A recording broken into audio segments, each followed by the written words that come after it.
Chewing on a piece of grass, walking down the road. Tell me how long you gonna stay, Joe. Some people say this town don't look good, it's slow. Oh, you don't care, I know. Ventura Highway in the sunshine, where the days are longer, nights are stronger than moonshine. You're gonna go, I know.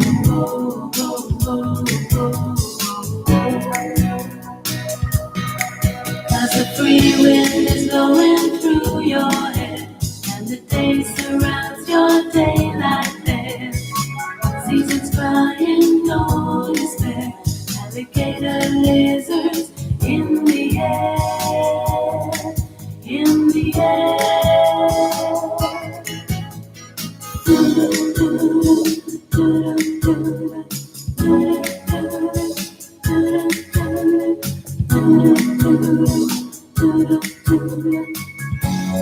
Wishing on a falling star, waiting for the early train.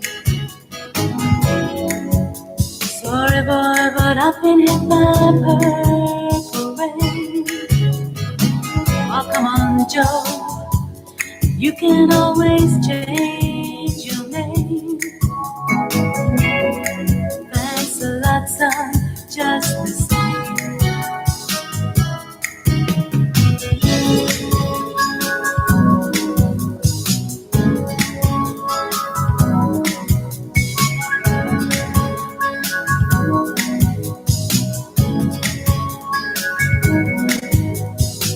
Ventura Highway in the sun. are stronger than moonshine. You're gonna go, I know.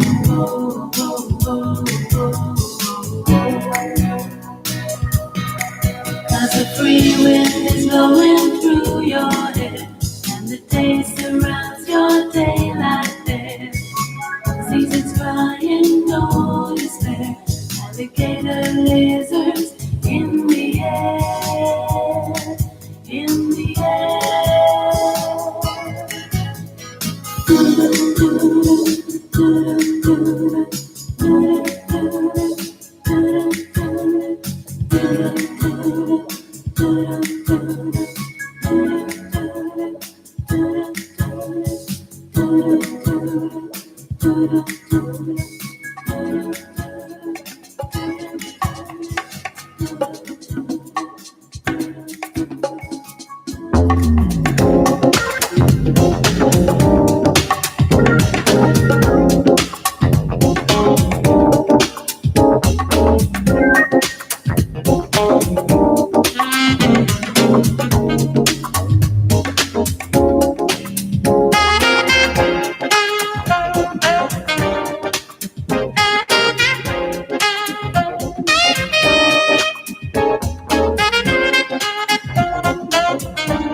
Čujemo se, čini mi se jasno, glasno.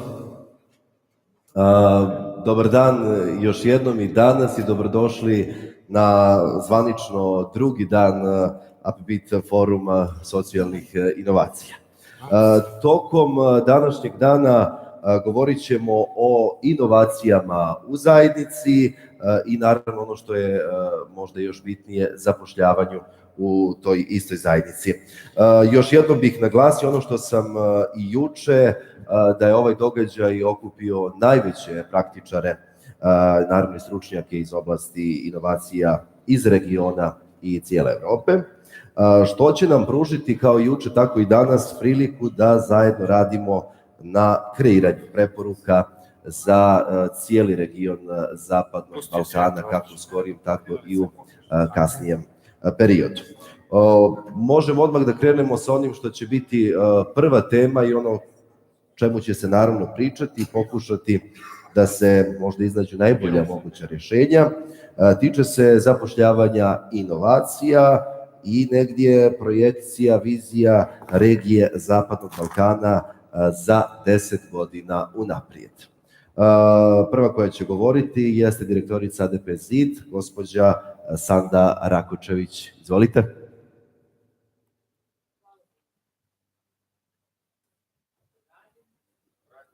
Radi?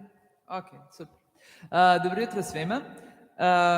Hvala vam što ste došli i hvala vam što dijelite sa nama ovu lijepu jutarnju sesiju. Želim da pozdravim svoje kolege paneliste. Hvala vam gospodine Nand, draga Francesca i gospodin Isak, hvala vam što ste tu sa nama i hvala vam što ćete nam biti sastavni dio grupe koja će kreirati preporuke za razvoj politike zapošljavanja u narednih 10 godina, koje se nadam da ćemo promovisati u narednom periodu. UC platforma je projekat koji Evropska komisija finansira kroz Civil Society Facility program i ovo je 4. godina kako se program realizuje. I ovo je finalna godina realizacije. Tokom ove 4 godine mogu da budem ponosna da kažem, napravili smo izvjesne promjene. Krenuli smo od toga da smo razvili saradnju na nivou Zapadnog Balkana i Turske. ADP-Zid vodi UC platformu, vodi UC projekat, ali naravno da u tom procesu nismo sami. Tu su partneri iz Bosne, SIVA-N, partneri iz Srbije, Napor, partneri sa Kosova, Lens, partneri iz Makedonije, MKC, partneri iz Albanije, Beyond Barriers, partneri iz Turske, TOG. Kao što možete da primijetite, u samom konzorcijumu je 7 organizacija, od kojih su 2 mreže koje pokrivaju ne samo organizacije na nacionalnom nivou, nego SIVA-M pokriva je mreža koja pokriva veliki broj organizacija u cijelom regionu i malo šire.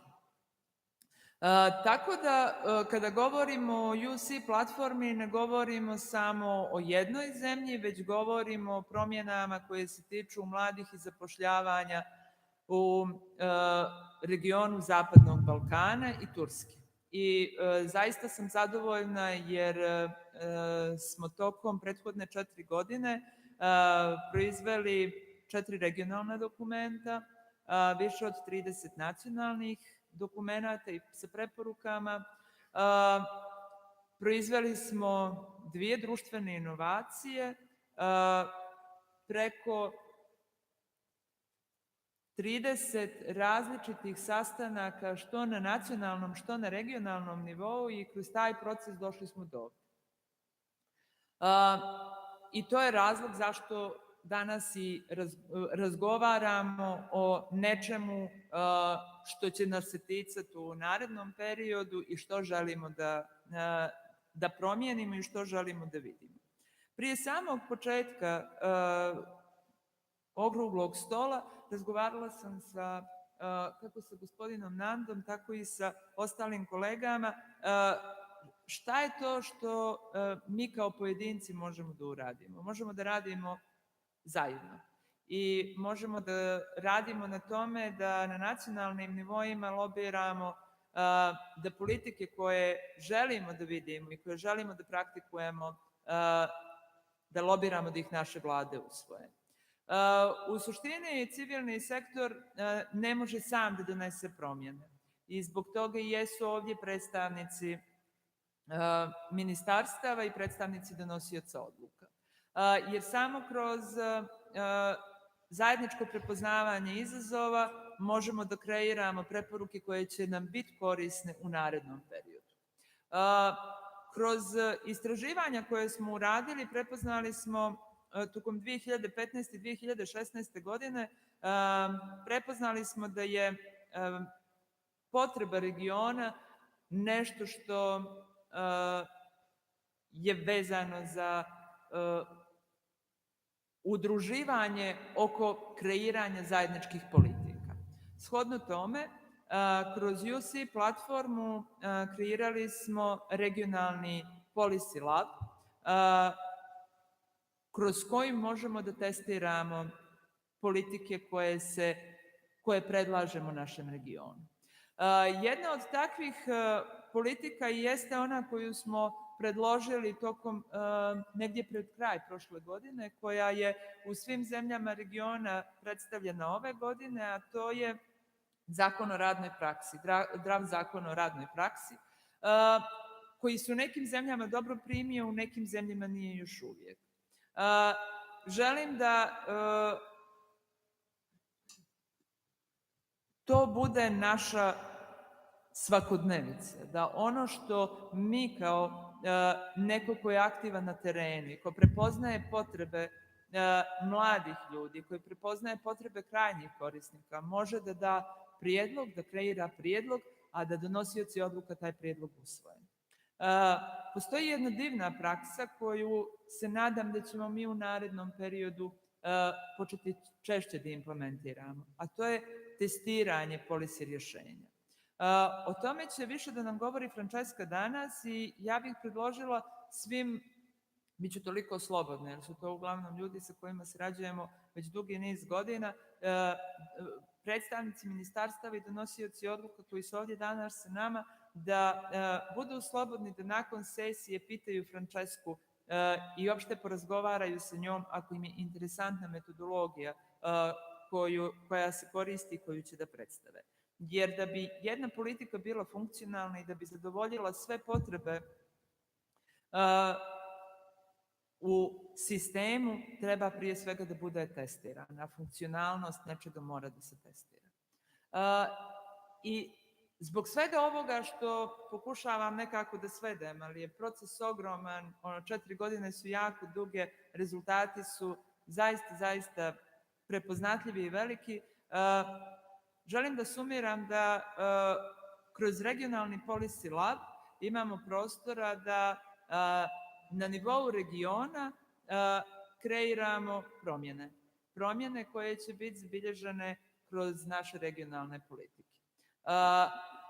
Pozivam vas da danas tokom dana budete otvoreni i da ovu formaciju ne shvatite kao poziv da slušate tokom svih prezentacija, nego da aktivno učestvujete u njima. Nismo drugačije mogli da postavimo salu i zbog toga nemamo svi stolove, ali vas molim da vas to ne omete, nego vas pozivam da to budete dovoljno slobodni da uzmete učešće u raspravi. Hvala vam na još jednom što ste tu. Hvala vam što ste tokom ove 4 godine dijelili sve procese sa nama i pozivam vas da naše govornike iskoristite na najbolji način i da od njih izvučete ono što vama može da bude korisno u našoj budućoj saradnji. Hvala vam puno. Hvala gospođi Rakočević. Naš sljedeći govornik dolazi iz Regionalnog savjeta za saradnju i prije nego što dam riječ, reći ću samo da je Regionalni savjet za saradnju sveobuhvatni, regionalni i vodeći okvir saradnje, a ovaj okvir angažuje i učesnike RCC-a iz jugoistočne Evrope, članove međunarodne zajednice i donatora za teme koje su važne, vrlo bitne, krucijalne za interese cijele jugoistočne Evrope, a sve s ciljem promovisanja i unapređenja evropske i evroatlantske integracije regiona.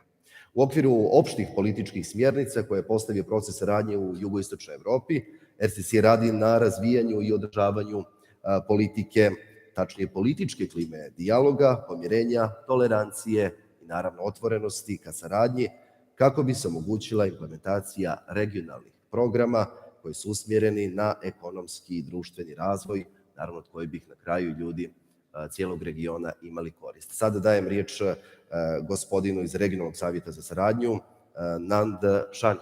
Izvolite. Thank you very much for the introduction, but also for the invitation to be here today with you, and congratulations for an excellent work done over the past few years.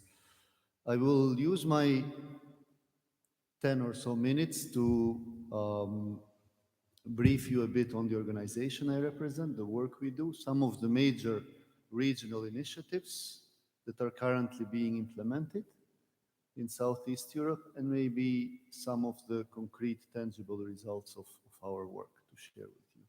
So I represent the Regional Cooperation Council, which is an intergovernmental organization established in 2008 by 13 governments in Southeast Europe, with the aim of promoting mutual cooperation, but also for those countries that are in the EU accession process, also the EU and Euro-Atlantic integration of these countries, the Western Balkan countries, basically.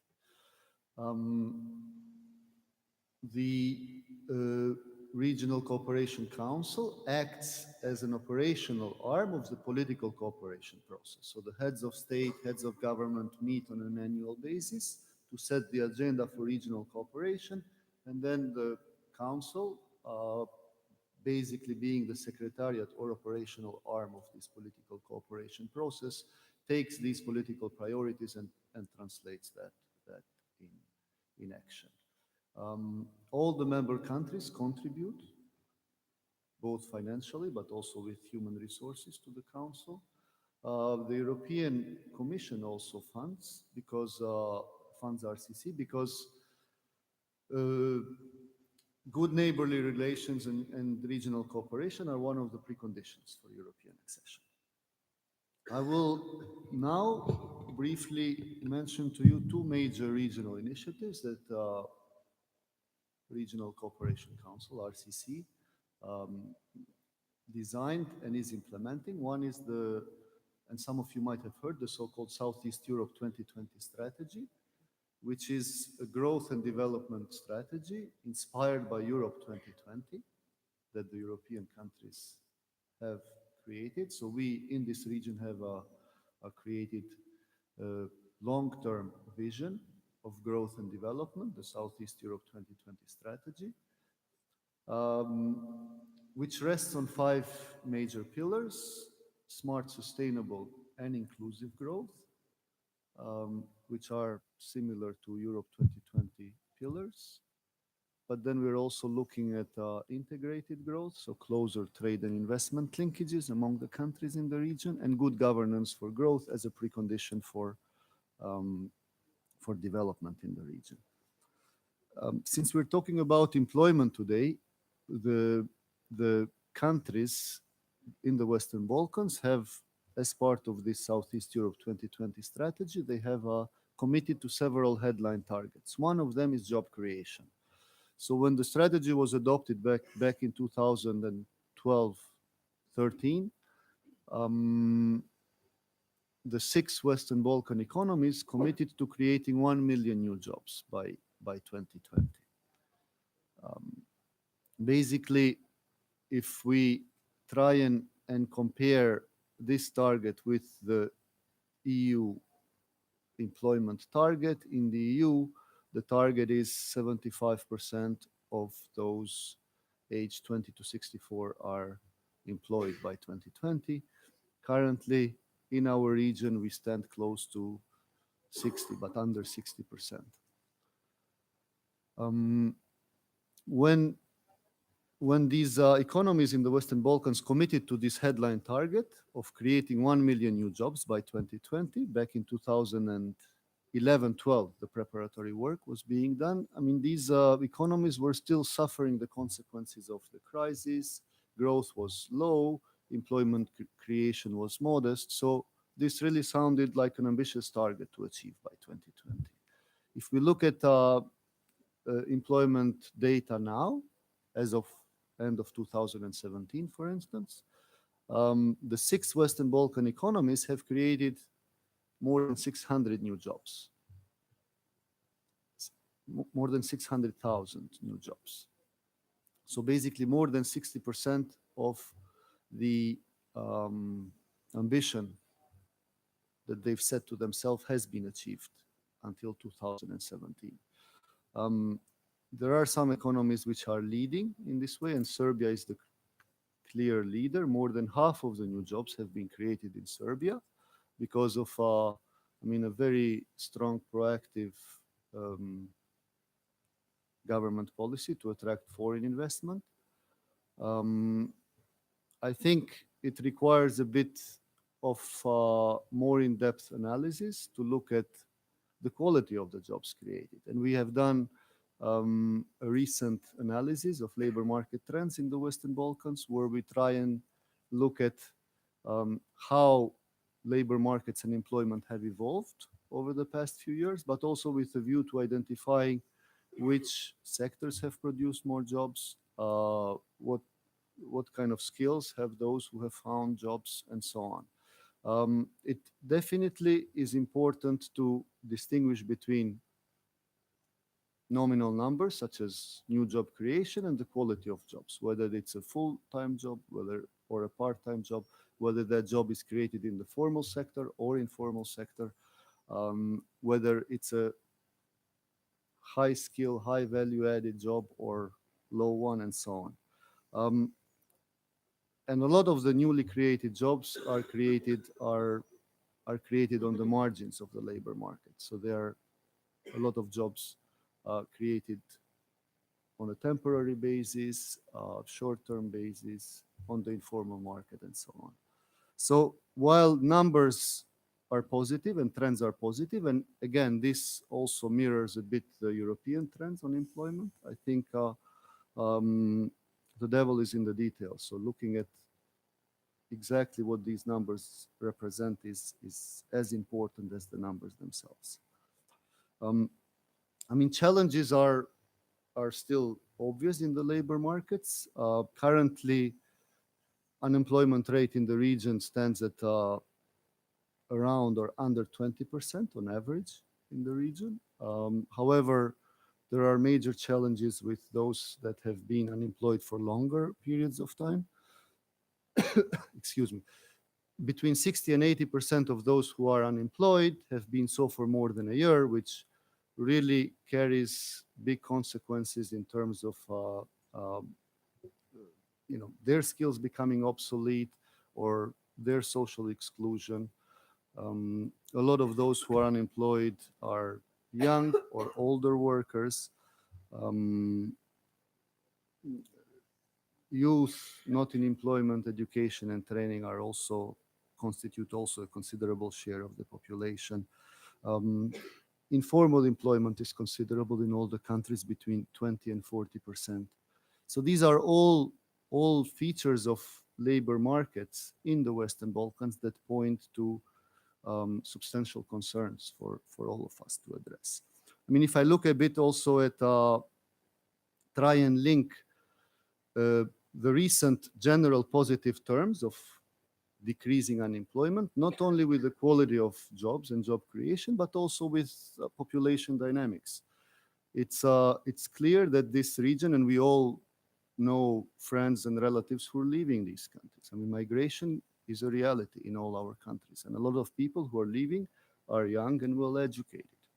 Population aging is another major concern for this region. I was looking at some projections, longer-term projections made by United Nations, and countries in this region, in the Western Balkan, top the list worldwide of countries with the fastest population aging.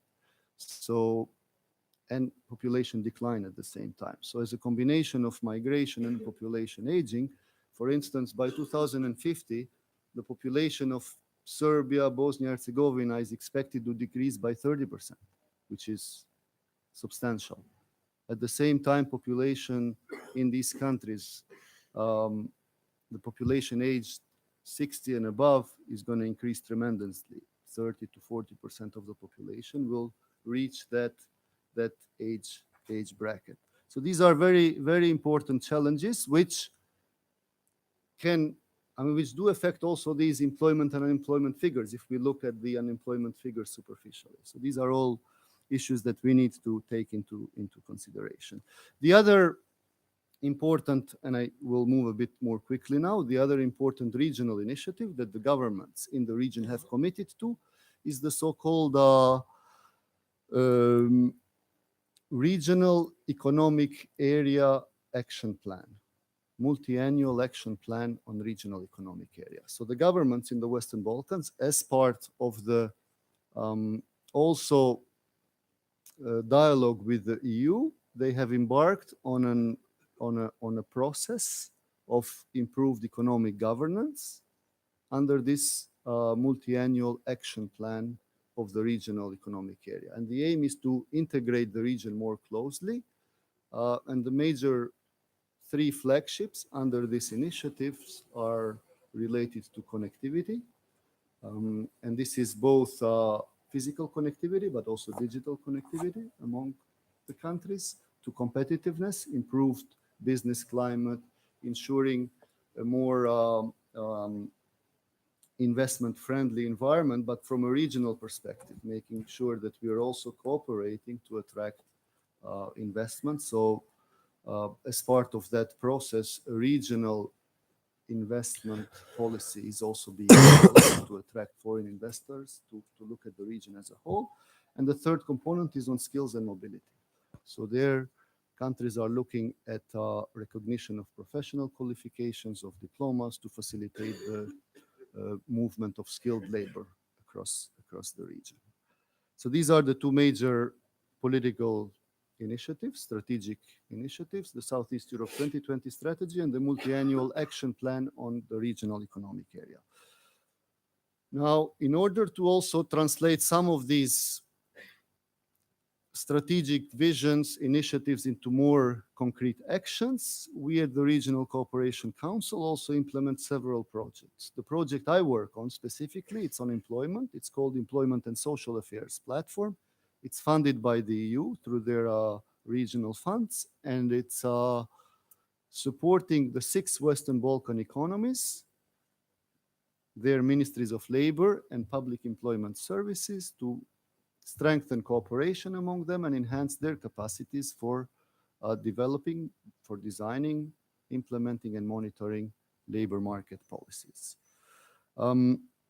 Again, here we are very much inspired by what the EU countries do. So we do peer reviews and mutual learning activities on different employment programs and measures. For instance, over the past year, we've rallied together ministries of labor and public employment services to discuss their experience with different employment measures. And these relate to youth employment, employment of persons with disabilities, self-employment programs, local employment partnerships, which is a point I will try to come a bit later and very important for the discussion today as well, on-the-job training and internships as well. So we're bringing in around the table the representatives from the 6 economies to share their experience with these programs, but also learn from each other. In this process, we're trying to identify what the good practices are in each country, and then encourage the other countries to learn from this process. And then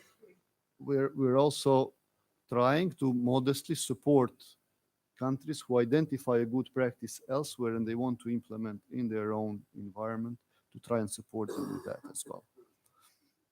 The other component of the regional project is more specific to public employment services.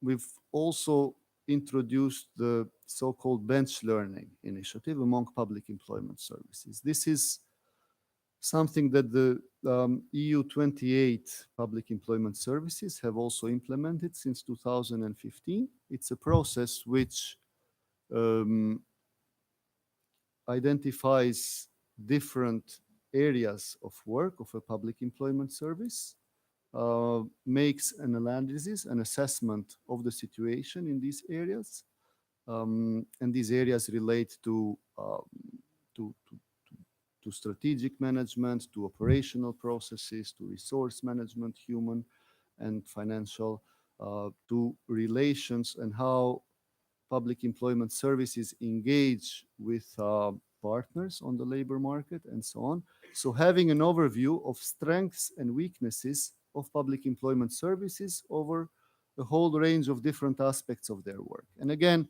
the whole idea behind this is for public employment services themselves to through a self-critical process to identify where their strengths lie, where their weaknesses or areas for improvement lie, and then also through this process try to be inspired from the good practices of peers of neighboring countries. I will not explain the process in detail, but if you're more interested, we can talk later on this. And I'm also pleased that we have representatives of the Ministry of Labor here in Montenegro, the Public Employment Service as well, who have participated in some of these processes. What we have found as major conclusions or recommendations of this bench learning process, and I want also to mention, sorry to take a step back, that the idea is not to analyze and assess the performance of public employment services. It's more to inspire public employment services to self-assess their situation, but then also identify these good practices and learn from each other. So the emphasis is on the learning component, but the learning needs to be based on solid evidence. So once you, through the self-assessment, identify what are the good experiences, these experiences can be shared and promoted with peers in the region. Now we've found that there are certain issues across the board that could be enhanced in order to improve the performance of the public employment services. And these issues relate to basically strategic management by objectives, making sure that employment agencies have clearly defined strategic objectives, also accompanied by key performance indicators, and then linked with the concrete activities and actions that they do implement on the ground. We also find that there is not a lot of evidence. So the implementation of the different employment measures and programs need to be based on solid evidence. So monitoring and assessing, impact assessment, ex ante and ex post of the different programs is very important to inform these processes going forward. If we look at active labor market measures, the budgets are very limited in this region. They're up to 10 times smaller than in the average in the EU countries. So you have very limited resources, both human and financial, in these agencies, and the need is huge. So these measures only reach a small portion of those that are unemployed and registered. So a lot are excluded and don't benefit from these programs. And this, of course, even more emphasizes the point that we need to improve the effectiveness, efficiency, and better targeting of these measures. Other issues, and again, we can maybe discuss in more detail later on, but other issues relate to resource management, and I mentioned both human and financial resources are limited for these agencies. The need to keep pace with recent developments, especially in the IT and digital front. There are very important new innovative tools that they can use. I mean, for example, I'm just throwing a couple of ideas, such as statistical profiling of those that are unemployed, or mapping, using IT tools, mapping the skills of those that are registered unemployed and assigning them to different programs. So basically where we stand now with this process is, one, since we have mapped for all the employment agencies the major strengths, weaknesses, areas for improvement, we're trying to promote mutual cooperation, mutual learning among them, so through study visits, exchange of experience, but also through some analytical work. So we're doing presently some regional, call it resource materials, guidelines, roadmaps on management by objectives, on local employment action plans, and how PES can engage with local stakeholders at the local level for job creation, and also looking a bit at the current IT structure of employment agencies, because I think this is a very important enabler for improving the productivity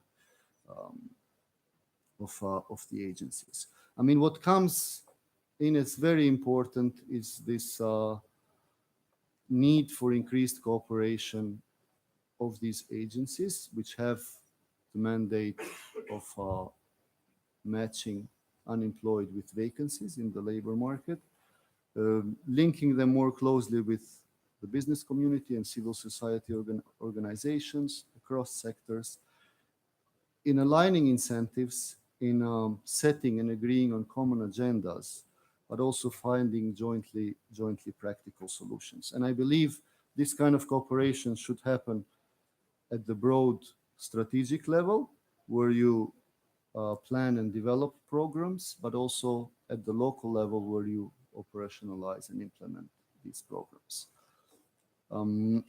Again, moving on from here, I mean, as part of these broader political processes of cooperation, Southeast Europe 2020 and the multi-annual action plan on regional economic area, I mean, we're planning to continue working with the ministries of labor, with public employment agencies in these regional fora, with this major focus of promoting exchange of experience and mutual learning.